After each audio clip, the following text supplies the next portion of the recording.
opportunity. Thank you for allowing us to just be a part of this. Y'all are my family, and I just love y'all so very, very much. So very much. This just reminded me when I first started.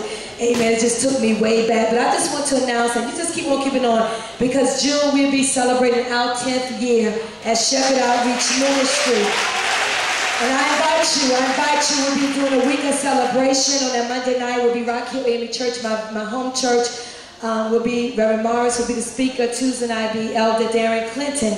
And Wednesday through Friday, we'll have Luther Bond, the songwriter, amen, and musician from Rocky Mount, North Carolina. So we invite each and every one of you to come. We'll be sending 11 Rosemary and Trinity, amen, to come and help celebrate. It's going to be a week of celebration time. So I say to Trinity, what God did for us, God is going to do it for you. Amen. Amen. At this time, I'm going to present our speaker for this occasion, amen, and he's going to introduce his people, amen, none other than Pastor Virgin